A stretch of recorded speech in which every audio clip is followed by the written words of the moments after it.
All right, good evening, everyone. This is Jordan Manis with our Module 2 experiment. A couple things, lay of the land here real quick. This is my second time going through this.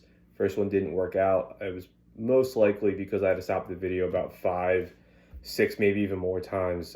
Forgot an ingredient, needed a bigger cup, didn't have enough coffee filters or whatever the case may be on hand. So I kind of looking at that as a dry run. And starting over. So let's see what we got. So we got in front of us here, we have our pre-measured 60 milliliters of distilled water. In this cup, I got my 350 milliliters of distilled water. Got my crushed vitamin C powder, 2,000 milligrams ready to go, 4 tablets of 500. And then here I got our cornstarch and our 25 milliliters of pre-measured iodine. Off to the side, I got my strainers and everything else. So just when you see me using something, if I do happen to forget to explain what it is or where it came from, I did pre-measure out some of these things to make it a little bit faster because I know this takes quite a bit of time. So with that being said, let's go ahead and get started. So again, 60 milliliters of water. We're going to take our crushed vitamin C tablets and we're going to go ahead and put them in here. Make sure we get everything out. So even though I use a mortar and pestle, I didn't completely powder it like the video said, but we're going to go ahead and give it a stir for 30 seconds. And we're not going to get all the solids out. It's not going to fully dissolve, which is why we're going to use our strainer. But we're going to do our best so the strainer doesn't take as long.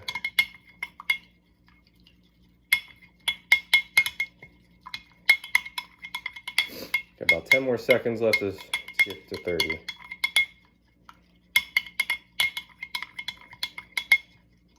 Okay. So that's our 30 seconds of mix. We're going to go ahead and pour it into our homemade strainer here. Coffee filter strainer.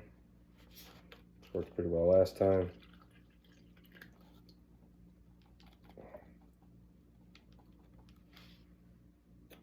Got quite a bit of solids left in there.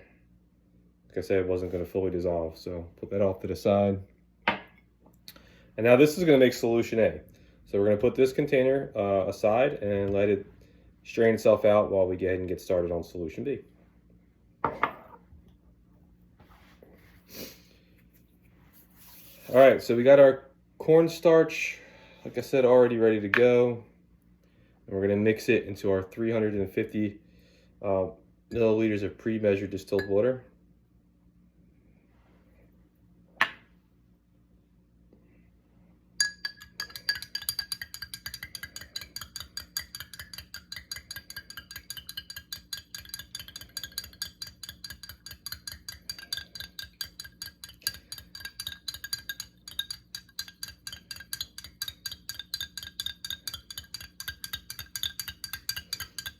Give it a good stir.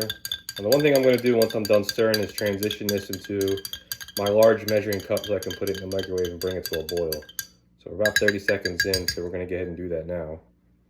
And if all goes according to plan, this will be the only time I pause the video, just so we have, don't have to waste our time here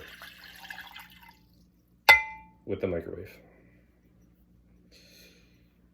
Okay, solution A is still doing its thing. And I'm gonna go put this solution B in the microwave to bring to a boil, and we'll be right back.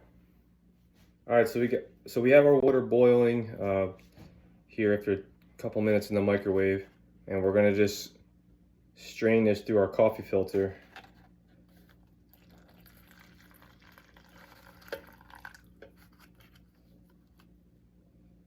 And I know last time this took quite a while. So if I can get my video editing magic somewhat in line with what I'm thinking, I'll be able to fast forward this so we're not staring at it like watching paint dry. Solution A is still over here, working its way. It's just about done. But we'll keep working on solution B.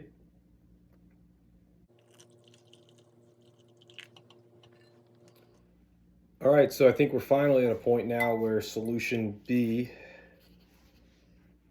is all strained out. Solution A has been done for quite some time, so we're going to go ahead and get these out of the way here. Get our big measuring cup back. Get our strainers out of the way. And our filters. So now we're going to add our 150 milliliters of hydrogen peroxide. It's the one of the things I didn't pre-measure, so we're going to go ahead and knock that out here real quick.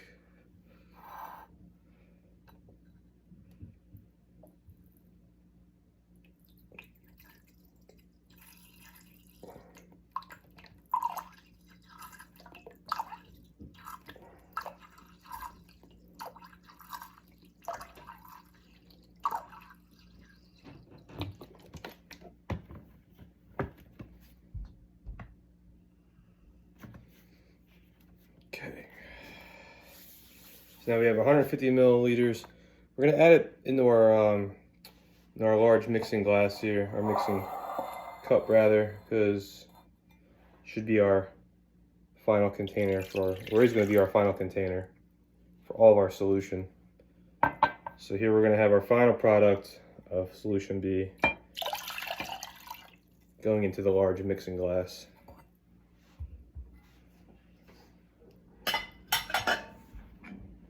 Give it a quick stir here.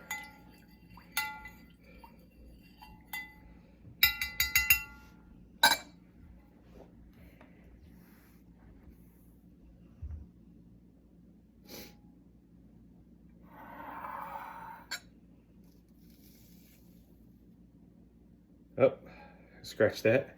Let's put it into our cup because we got to make room for solution A to get topped off. So, okay, we'll use a second cup. Again, part of the reason why I think I had to start over last time. All right, so now we're taking our solution A. We're gonna put our vitamin C water solution in first. That was strained. We're gonna add our iodine. And it goes clear, so we have a sufficient amount of vitamin C in our solution. Get rid of this cup here. And I'm just gonna take this off camera to fill it up with water to 500.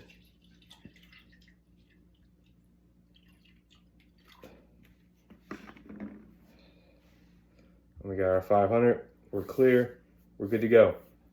So now we're gonna mix it together and see what happens. So solution A, here comes the beginnings of solution B. That was our first little bit. And here we come, hope we don't make a mess. Solution B. And we'll see what happens.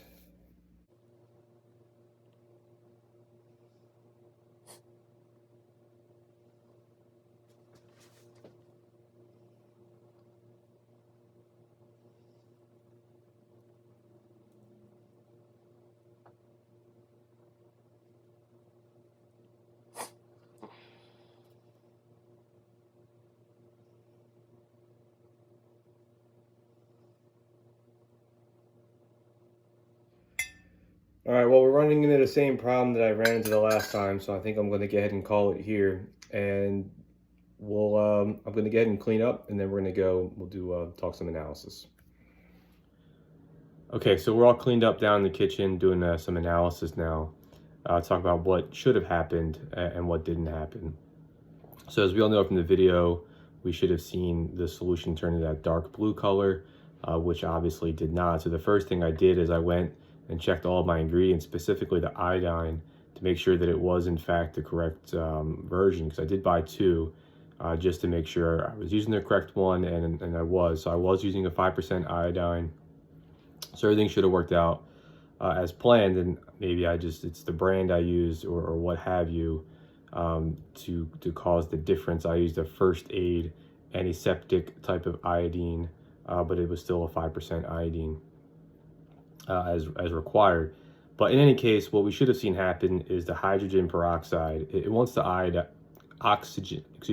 oxidize the I- ions that were found in solution A, but the vitamin C wants to reduce the I- ions as well. So you're seeing this competing reaction taking place. There's two reactions at once taking place.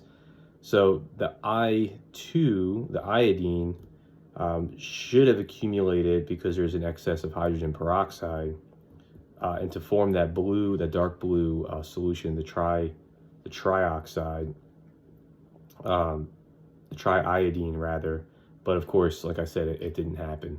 So unfortunately, this wasn't a successful experiment. I think for whatever reason, even though it was a 5% iodine, that's likely the reason we didn't see the reaction that we expected. The only other thing I could think of is maybe the coffee filters, because I don't have bleached coffee filters. Didn't think it was going to be necessary to have those, since I've used the brown ones in the past for Chem 125 with success. So my conclusion is, for some reason, it was the iodine, again, even though it was a 5%. But in any case, that's what we should have seen. We should have seen the competing reactions create that triiodine blue color, but for some reason we didn't. So hopefully next week we have a better result. But until then, I'll talk to you. Have a good day.